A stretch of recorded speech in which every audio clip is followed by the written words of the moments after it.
So here's the thing. I understand Khamzat Chimaev has critics, and a lot of the critics are warranted in their points.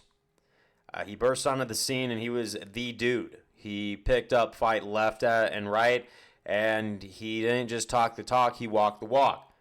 That Gerald Mearshar knockout in 20 seconds, one of the funniest things that I have ever seen. But then, after the Burns fight, fought Kevin Holland, took the rest of the year off. He fought Kamaru Usman last year, which, to his credit, was a big surprise that he won that fight. Everyone was saying Usman was going to destroy him, and he got a majority decision. Now, a lot of people, obviously, Usman had the better hands.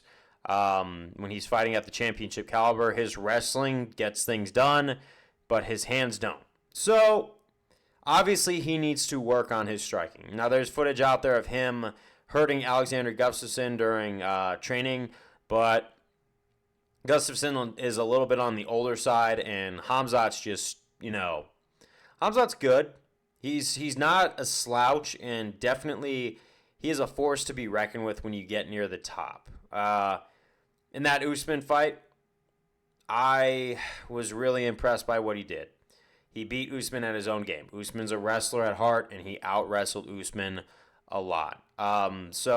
He's the superior grappler. I think if he gets anyone down to the ground at middleweight, he's going to cause some problems. And I feel like these Khamzat haters are just there to constantly move the goalposts when it comes to this.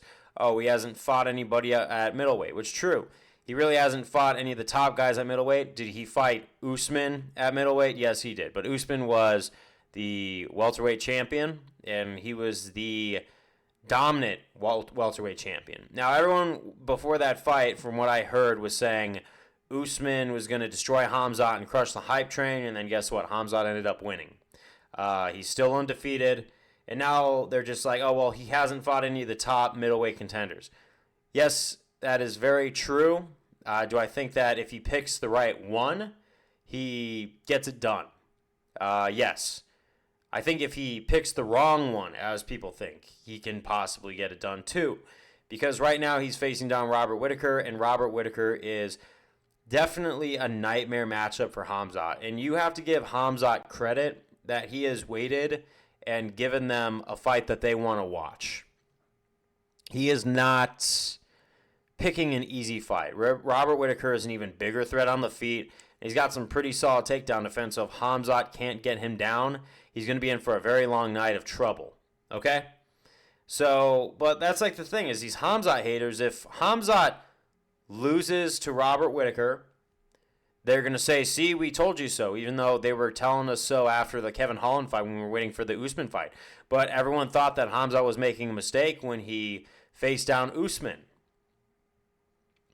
And you know what? I salute him because he got into the octagon with Usman, and I was thinking that this is going to be the hardest fight he's had in a while. He is stepping up his game because a lot of people are doubting his legitimacy after fighting Burns and then fighting Kevin Holland, when Kevin Holland had no business being with Khamzat to begin with. But Khamzat Chimaev, man, I think he's going to win against Robert Whittaker. I think he can win against Robert Whittaker. So everyone who's shocked that he's a betting favorite, I don't know why you're so shocked. His grappling's obviously outstanding. Now, when he gets into the octagon with either Sean Strickland or Dricus du Plessis or even Israel Adesanya, we'll see. Those guys are a little younger, and I also do see Robert Whittaker is kind of slipping in his prime. I watched Whittaker versus Costa, and I felt like had Whittaker been a little bit younger, Costa wouldn't have given him the problems that he did. That kick to the head in round one, that was otherworldly. But he's going to have a hard time wrestling Khamzat, whether we want to admit or not.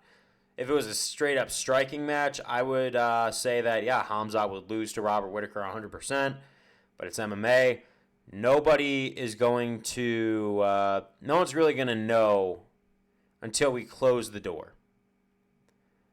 And yeah, this might be the fight that finally puts a an end to Khamzat's undefeated streak. We won't know till we get there. But if he beats Robert Whittaker, it's just going to be sad to see the haters cry robbery. Or even if it's a decision, the haters might even cry robbery.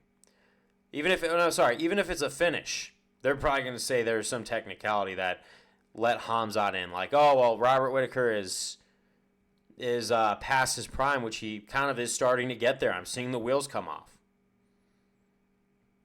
But I have to say, I give Khamzat credit for once again taking the fight that everyone says he's going to lose. Because if he gets this done, a lot of the haters are going to be like, well, he's not going to beat Dricus du Plessis. And you know what? Maybe he doesn't. But he took Ramadan off, and he's stepping up. He signed the contract. He's got a goal in mind. And, he'll be back, and he'll be ready to face it down. And you know what? I am kind of picking Khamzat right now as an early pick for this fight. And I am looking forward to seeing what happens when this door shuts. Peace out.